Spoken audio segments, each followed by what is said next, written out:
Shalom teman-teman, kita berjumpa lagi di ibadah online youth pada bulan Oktober. Nah, sebelum kita mulai ibadah, mari kita bersatu dalam doa ya teman-teman. Tuhan Yesus, terima kasih Tuhan pada hari ini ya Tuhan, kami berkesempatan untuk memuji, memuliakan nama-Mu lagi ya Tuhan di dalam ibadah online kali ini ya Tuhan Yesus.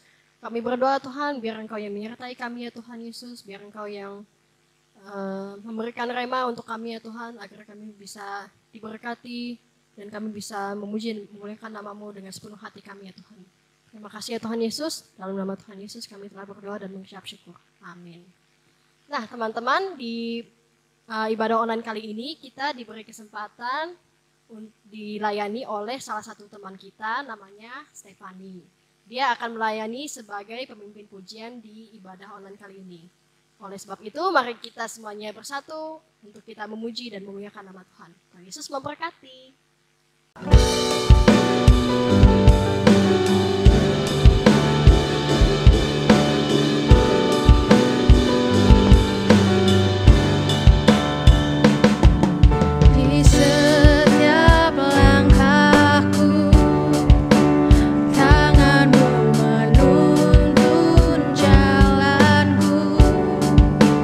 Karena kau pelita hidup.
center of it all.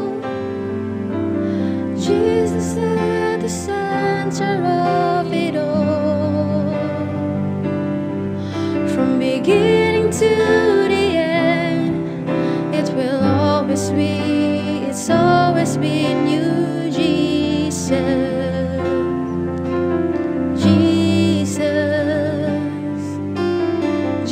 Jesus at the center of it all. Jesus at the center of it all. From beginning to the end, it will always be, it's always been you, Jesus.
Jesus be the center of my life. From beginning to the end, it will always be, it's always been you, Jesus. Jesus, Jesus.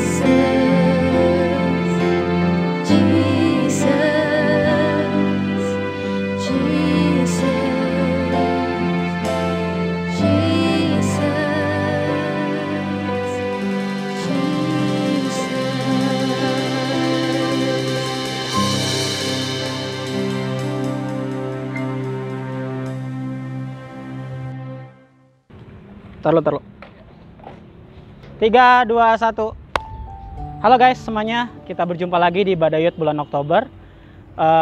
kita mengucap syukur sama Tuhan bahwa di dalam kondisi global pandemi seperti ini, Tuhan masih memberikan kita kesehatan, Tuhan masih memberikan kita karunia-Nya untuk kita bisa menjalani aktivitas kita sehari-hari.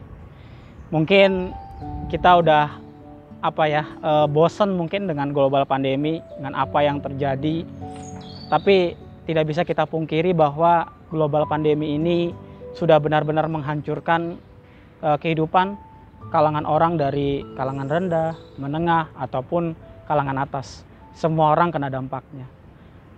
Tapi lucunya adalah saking orang-orang tersebut mengalami kekhawatiran, ketakutan, sebagian orang tuh ngerasa karena saking udah nggak bisa ngapa-ngapain, mereka tuh akhirnya jadi kayak ya udahlah gitu. Akhirnya jadi kayak beberapa orang yang cuek. Lalu dia berusaha untuk menutupi semua kekhawatiran dan ketakutannya begitu aja. Dengan cara mungkin ada beberapa orang yang udah nggak peduli lagi lah dengan berita tentang COVID-19 gitu. Mereka kalau ada berita-berita yang tentang COVID-19, tentang berapa orang yang kena di hari ini, mereka udah nggak peduli, udah nggak usah dilihat lah. Mereka mencoba untuk menjalani kehidupan mereka dengan baik, berusaha untuk menutupi kekhawatiran dan ketakutan mereka tersebut. Tapi sebetulnya kalau mau dibilang, kita tuh tidak akan pernah bisa menghindari kekhawatiran ataupun ketakutan kita. Bahkan menutupi pun kita nggak bisa. Karena kenapa? Kalau kita tahan itu semua, kekhawatiran kita, ketakutan kita, itu lama-lama akan membusuk di dalam diri kita juga. Akhirnya jadi kayak merusak kita. Nah, kalau kalian ingat di bulan lalu, Kak Kesha cerita tentang tokoh-tokoh di Alkitab yang berusaha untuk melewati ketakutan mereka. Dari sekian banyak tokoh yang disebutkan oleh Kak Kesha di bulan lalu, kalian lihat, mereka semua, tokoh-tokoh di Alkitab tersebut, berusaha untuk menghadapi ketakutan dan kekhawatiran mereka. Bahkan kita tahu Tuhan Yesus ketika di Taman Getsemani, dia berdoa kepada Tuhan. Dia tahu kalau esok harinya dia akan disalib, dia akan disiksa, dia akan dicambuk, dia tahu. Maka pada saat itu dia berkata sama Bapa, "Bapa, apabila cawan ini dapat dilalui daripadaku." Tuhan Yesus minta supaya kalau bisa besok Bapa aku nggak usah disalib. Kalau bisa besok aku nggak usah dicambuk. Aku jangan disiksa besok. Tapi apa yang Tuhan Yesus bilang? Walaupun dia takut, dia khawatir, di dalam hatinya dia tetap tidak ingin semuanya itu terjadi di esok hari. Tapi Tuhan Yesus tetap bilang apa? Biarlah kehendakmu yang jadi, bukan kehendakku. Tuhan Yesus melepaskan semuanya, kekhawatirannya, ketakutannya, dan dia percaya pada Allahnya sendiri, Allah Bapa kita, kalau Allah itu tidak akan meninggalkan dia. Demikian juga dengan kita, teman-teman. Kekhawatiran dan ketakutan kita itu jangan sampai kita simpan ataupun kita tutupi. Kita berusaha mencari penghiburan untuk diri kita sendiri, tapi sebetulnya penghiburan yang kita cari itu adalah semu, bersifat sementara. Padahal di dalam tanpa kita sadar itu sudah merusak dalam diri kita. Nah, akan muncul pertanyaan jadinya. Terus gimana Kak caranya kita bisa menghadapi kekhawatiran dan ketakutan? Karena kita udah berkali-kali dengar khotbah online tentang penyertaan Tuhan, tentang janji Tuhan, tentang kalau Tuhan itu merancangkan sesuatu yang baik. Tapi buktinya kita gini-gini aja Kak. Global pandemi ini nggak selesai. Apa yang harus kita lakukan jadinya? Bentuk nyatanya apa? Aplikasi dalam kehidupan kitanya apa gitu? Nah, sebetulnya yang buat kita nggak tahu harus ngapain adalah karena kita tidak pernah mau untuk merenungkan firman Tuhan yang kita dengar tersebut. Karena kita tuh cuma dengar aja. Kita firman yang kita dengar tersebut akhirnya cuma lewat aja gitu. Tidak pernah kita renungkan, tidak pernah kita benar-benar terapkan dalam kehidupan kita. Sehingga terkesan kita seperti nggak tahu harus ngapain. Nah, kita akan baca di Yesaya 41 ayat 10. Tapi kali ini kita akan baca benar-benar dengan detail dan pelan-pelan. Karena firman Tuhan itu bukan hanya kita baca, tapi benar-benar harus kita pahami, harus kita renungkan, dan harus benar-benar bisa kita aplikasikan dalam kehidupan kita sehari-hari.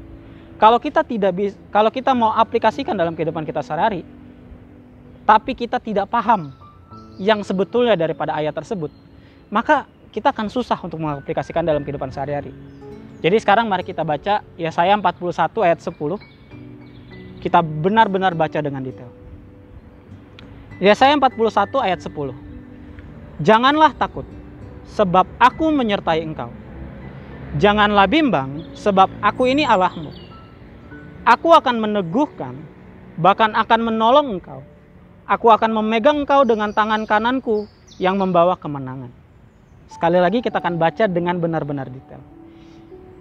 Di Yesaya 41 ayat 10 ini isinya adalah janji-janji Tuhan ketika kita sedang mengalami kesulitan.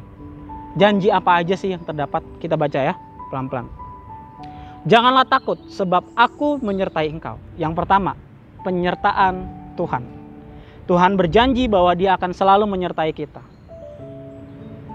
Selanjutnya, janganlah bimbang, sebab aku ini Allahmu.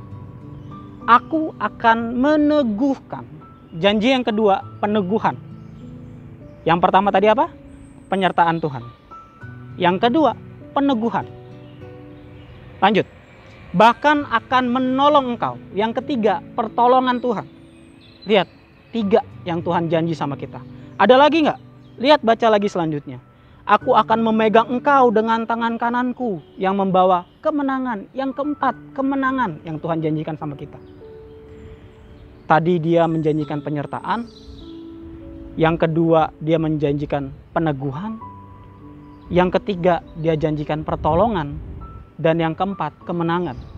Lihat, dari satu ayat aja kita bisa lihat ada 4 janji Tuhan dalam hidup kita. Tapi kalau misalnya kita baca ayat ini cuma lewat aja, ya kita nggak akan dapet tuh janji Tuhan. Sedetail itu janji Tuhan.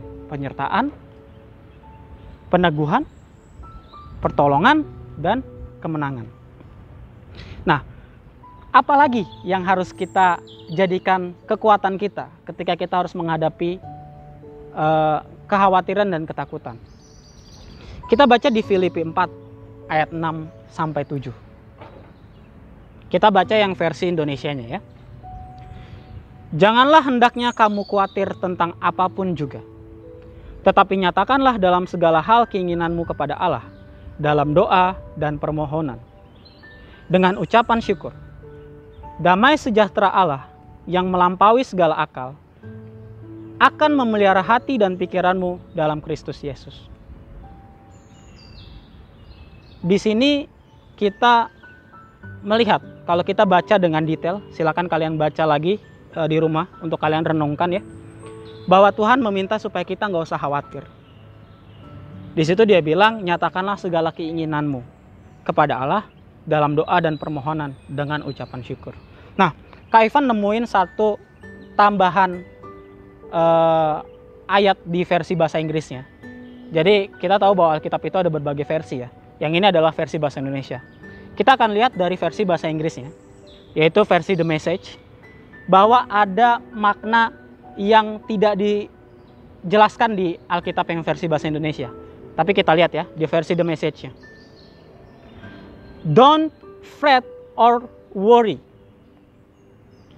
Kak Ivan akan coba terjemahkan ya, supaya kita sama-sama bisa paham artinya apa. Don't fret or worry. Fret itu artinya cemas, khawatir, takut, anxious. Don't fret or worry. Janganlah cemas atau khawatir. Instead of worrying, pray. Daripada khawatir, berdoalah. Jadi dari satu kalimat ini kita bisa tangkap bahwa Tuhan menyuruh kita untuk berdoa. Ketika kita khawatir, berdoalah, Tuhan bilang di Alkitab ini.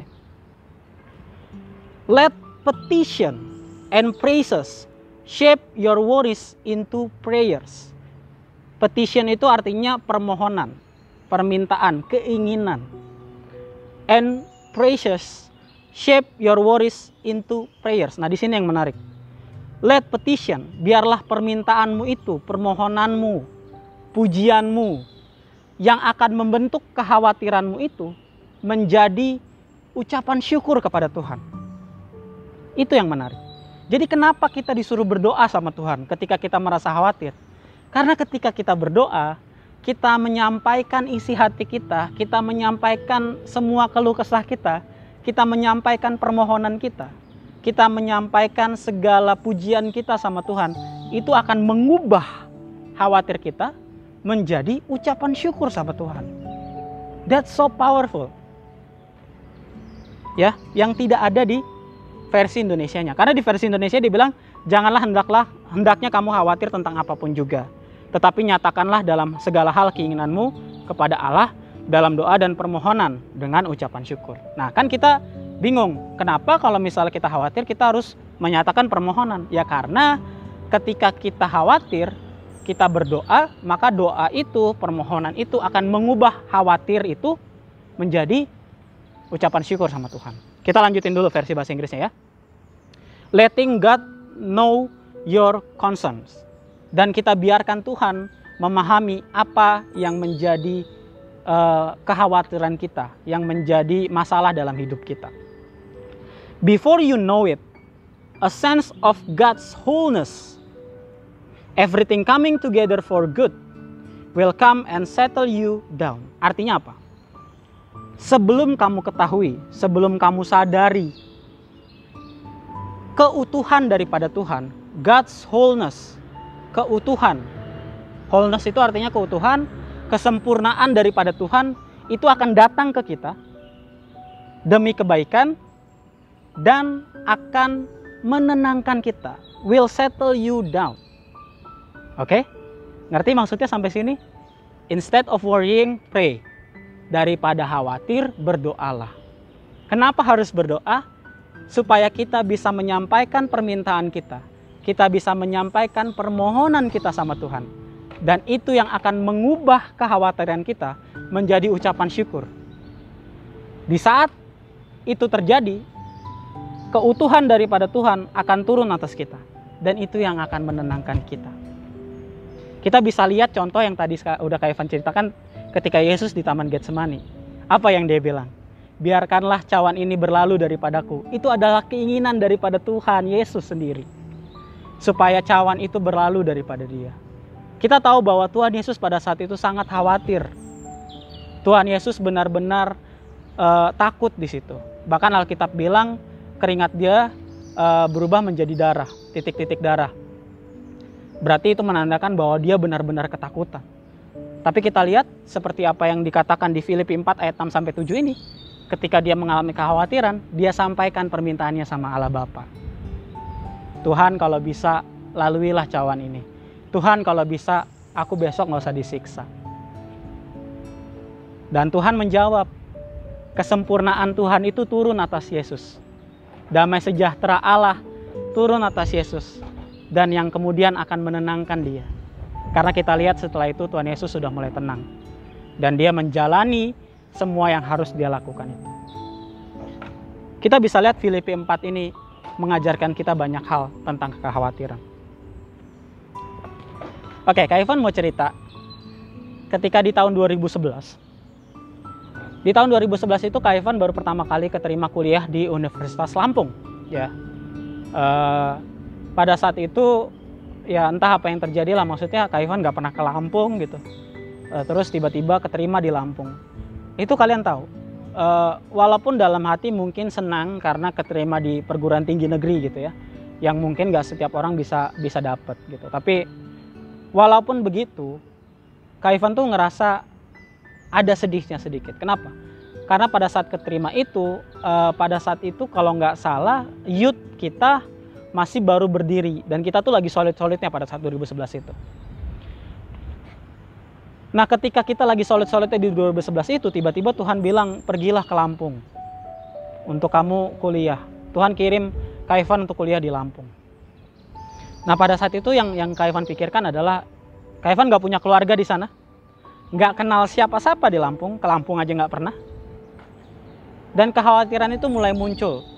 Semakin dekat harinya, semakin muncul. Kemudian pada tanggal 4 September 2011, Kak Ivan ingat banget. 4 September 2011 di malam hari. Kak Kak Ivan berdoa sama Tuhan. Persis kayak Tuhan Yesus di Taman Getsemani, besoknya dia harus disalib, Kak Ivan juga besoknya harus mengalami kuliah hari pertama. 5 September itu adalah kuliah hari pertama. Malamnya, tanggal 4 September malamnya Kak Ivan berdoa sama Tuhan. Tuhan, aku tahu Engkau yang kirim aku ke sini. Aku tahu bahwa Engkau pasti akan menyertai aku, Tuhan. Dan seperti tadi di Filipi 4 ayat 6-7, apa yang Kak Ivan lakukan? Kak Ivan sampaikan permintaan. Sampaikan permohonan sama Tuhan. Apa yang Kak Ivan minta? Kak Ivan minta, Tuhan, kalau memang Engkau yang mengirim aku ke sini, dan aku yakin Engkau pasti menjamin aku di sini, Tuhan. Aku minta Tuhan supaya aku punya teman di sini. Aku bisa punya teman-teman seiman yang bisa untuk kita bisa sharing, untuk kita bisa saling berbagi. Karena Kak Ivan gak kenal siapa-siapa di sana. Kak Ivan gak tahu akan bisa hidup apa enggak di sana. Karena belum pernah ngerantau. Dan Kak Ivan di sana harus 4 tahun menjalani kuliah. Dan ya seperti apa yang Alkitab bilang di Filipi 4 tadi, bahwa ketika Kak Ivan sampaikan permohonan itu, tiba-tiba hati ini berasa tenang. Karena tadi kita bisa lihat di Filipi 4 ada kesempurnaan Tuhan turun. Damai sejahtera Tuhan tuh turun tiba-tiba tanpa kita sadari. Lalu besokannya Tuhan gak perlu lama untuk menjawab, gak perlu sampai seminggu, gak perlu sampai sebulan. Cukup 1 hari. Di hari pertama kuliah, Kak Ivan langsung dapat 1 teman. Sama-sama dari Jakarta. Kita langsung bisa sharing. Kebetulan seiman juga, orang Kristen juga. Sama-sama dari Jakarta. Kemudian di hari yang sama, makin ketemu lagi banyak orang dari Bekasi, teman-teman dari Tangerang, Jabodetabek, kita semua berkumpul. Dan sampai sekarang kita masih tetap berhubungan, teman-teman kita itu, karena kita sama-sama berjuang di Lampung. Kak Ivan punya teman yang dari Jakarta, Tangerang, Depok. Tuhan kirim satu persatu teman tanpa berhenti. Sampai akhirnya puncaknya, Tuhan memperkenalkan Kak Ivan terhadap persekutuan Oikumene mahasiswa. Di mana di situ, wah, Kak Ivan dikasih tempat untuk melayani. Tuhan kasih Kak Ivan kesempatan untuk bisa sharing sama teman-teman. Benar-benar Tuhan langsung menjawab semua doa itu dengan baik. Dan akhirnya terjadilah seperti apa yang Kak Ivan inginkan. Bahwa Tuhan tidak akan pernah meninggalkan kita. Tuhan itu tidak akan pernah membiarkan kita sendirian pastinya. Ketika ada rencananya, Dia pasti akan membuat supaya rencana itu indah pada waktunya. Ada satu hal yang menarik lagi di versi Alkitab The Messenger tadi, The Message maksudnya, sorry. Lanjutin dulu ya. It's wonderful what happens when Christ displaces worry at the center of your life. Sungguh alangkah indahnya ketika Kristus menggantikan kekhawatiran tersebut di dalam pusat hidup kita. Tema kita bulan ini adalah God's in control. Satu-satunya cara supaya kita bisa menangani kekhawatiran kita, menangani ketakutan kita, adalah dengan membiarkan Tuhan yang menjadi pusat kendali dalam kehidupan kita. Ketika kita membiarkan Tuhan yang menjadi pusat kendali, segala kekhawatiran itu akan Tuhan singkirkan di dalam pusat hidup kita. Pastinya kita harus menjadikan Kristus sebagai pusat dalam kehidupan kita juga. Di waktu present worship tadi, kita menyanyikan lagu Jesus be the center of my life. Sebelum kita menjadikan Tuhan sebagai pusat kendali, kita harus taruh Tuhan dulu dalam pusat hidup kita. Artinya apa? Artinya adalah kita harus prioritaskan Tuhan dulu. Ya, kita prioritaskan Tuhan, kita cari Tuhan. Ketika kita khawatir, cari Tuhan dulu.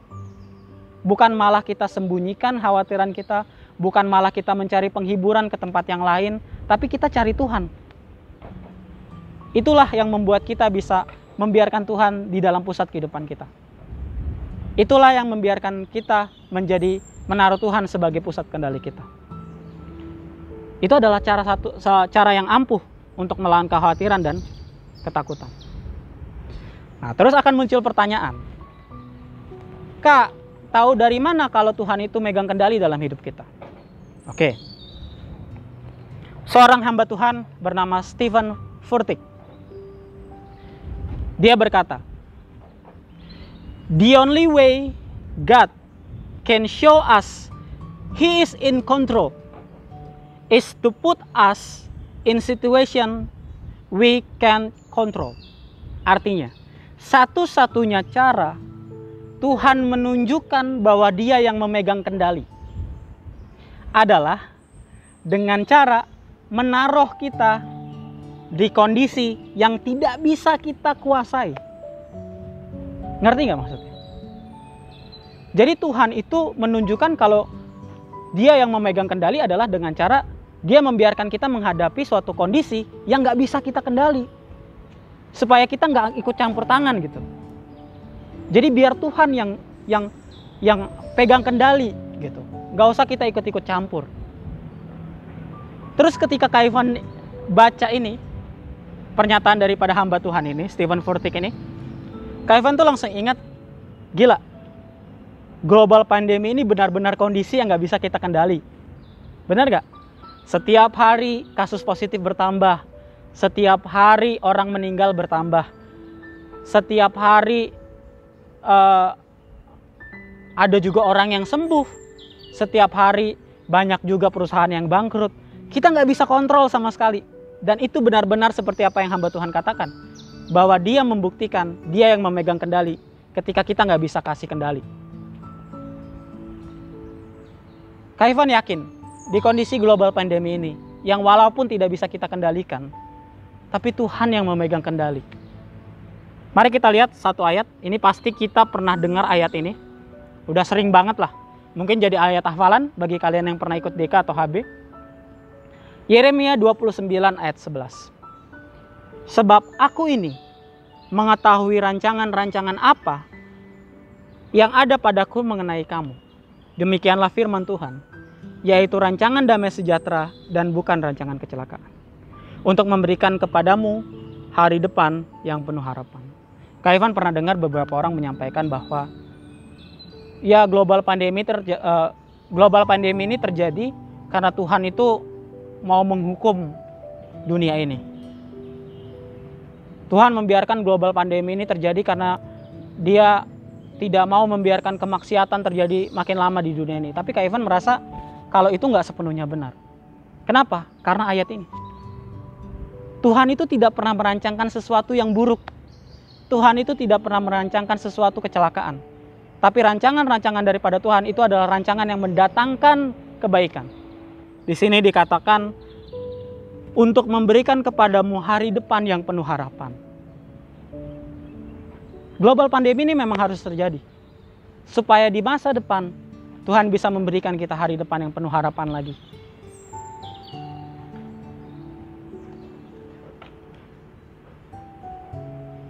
Terus dari mana kita bisa tahu lagi kalau Tuhan itu yang memegang kendali? Bagaimana kalau ternyata ini memang benar-benar hukuman daripada Tuhan? Kita baca lagi satu ayat. Di Roma 8 ayat 28. Kita tahu sekarang bahwa Allah turut bekerja dalam segala sesuatu untuk mendatangkan kebaikan bagi mereka yang mengasihi Dia, yaitu bagi mereka yang terpanggil sesuai dengan rencana Allah. Allah turut bekerja sama dengan Allah memegang kendali. Di Roma 8 ayat 28 ini, Tuhan membuktikan bahwa Dia yang memegang kendali adalah dengan cara turut bekerja dalam segala sesuatu untuk mendatangkan kebaikan bagi mereka yang mengasihi Dia. Jadi kita harus mengasihi Tuhan dulu. Balik ke poin yang tadi, kita harus menjadikan Tuhan sebagai prioritas dalam kehidupan kita. Ayat penutup kita. Maka ketika kita sudah mengetahui bahwa Tuhan ini yang memegang kendali atas hidup kita, sudah saatnya kita untuk kuatkan dan teguhkan hatimu. Ulangan 31 ayat 6. Kuatkan dan teguhkanlah hatimu.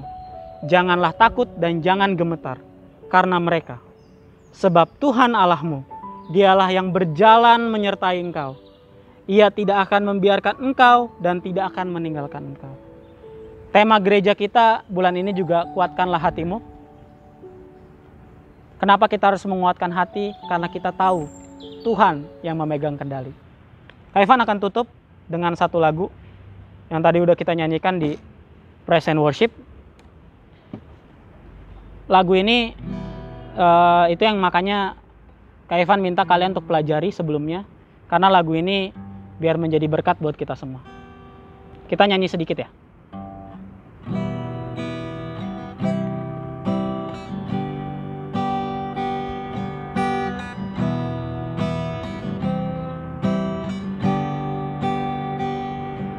Di setiap langkahku, tanganmu menuntun jalanku, karena kau pelita hidupku, yang selalu bersinar dalamku. Kasih-Mu sempurna, selalu baru tiada habisnya. Apapun cerita hidupku, janji-Mu tak kau tinggalkanku. Ku percaya Kau Tuhan atasku, ku serahkan semua masa depanku. Ku takkan takut, hidupku aman di dalam-Mu. Ku berjalan dalam kebenaran-Mu, sumber damai di dalam jiwaku. Kau Yesus yang hidup, tiada yang mustahil bagi-Mu. Sebagai penutup, Kak Ivan mau ingetin sekali lagi. Poin kita hari ini adalah janganlah kita khawatir. Daripada kita khawatir, sampaikanlah permohonan dan keinginan kita sama Tuhan. Permohonan dan keinginan itu akan mengubah kekhawatiran kita menjadi ucapan syukur sama Tuhan. Dan di saat yang sama, kesempurnaan Tuhan, damai sejahtera daripada Tuhan akan turun memenuhi kita dan akan menenangkan kita. Yesus yang memegang kendali atas hidup kita akan menjadi pusat dalam kehidupan kita dan akan menggantikan kekhawatiran tersebut. Ingat teman-teman, kuatkanlah dan teguhkanlah hatimu, karena Tuhan yang memegang kendali dalam hidupmu. Mari kita berdoa dan kita tutup ibadah kali ini. Mari kita berdoa. Kami mengucap syukur kepadamu ya Tuhan untuk firman yang boleh Engkau sampaikan kepada kami. Engkau mengingatkan kami untuk tidak khawatir. Engkau mengingatkan kami untuk menyampaikan segala permohonan dan keinginan kami kepadamu Tuhan. Dan itu yang akan menjadi ucapan syukur kepadamu Tuhan dan akan menggantikan segala kekhawatiran kami menjadi ketenangan, sukacita yang daripadamu Tuhan. Dan kami bisa menyadari bahwa Tuhan yang akan memegang kendali atas hidup kami. Tuhan yang menjadi pusat dalam kehidupan kami. Tuhan yang akan membantu kami untuk bisa menghadapi segala global pandemi ini. Kami tahu bahwa Tuhan turut bekerja dalam segala hal yang mendatangkan kebaikan Tuhan bagi mereka yang mengasihi Engkau. Dan biarkanlah kasih itu Tuhan dapat memenuhi kami supaya kami bisa mengasihi Engkau lebih dalam lagi. Kami bisa memprioritaskan Engkau lebih dalam lagi dalam hidup kami Tuhan. Dan kami bisa hidup sepenuhnya dengan penyertaan daripadamu. Dengan Engkau yang menjadi pusat kendali dalam hidup kami. Terpujilah namamu Tuhan, kekal untuk selama-lamanya. Kami telah memuji namamu, kami telah memuliakan namamu. Kami telah mendengarkan firman-Mu dalam ibadah Youth Online kali ini Tuhan. Dan biarkanlah itu Tuhan menjadi rema dalam kehidupan kami. Selalu membentuk kami untuk menjadi pribadi yang lebih berkenan di hadapan-Mu untuk menghadapi aktivitas kami sehari-hari. Terima kasih ya Tuhan. Kami mau tutup ibadah youth online kali ini di dalam nama Tuhan Yesus Kristus. Haleluya. Amin. Thank you semuanya.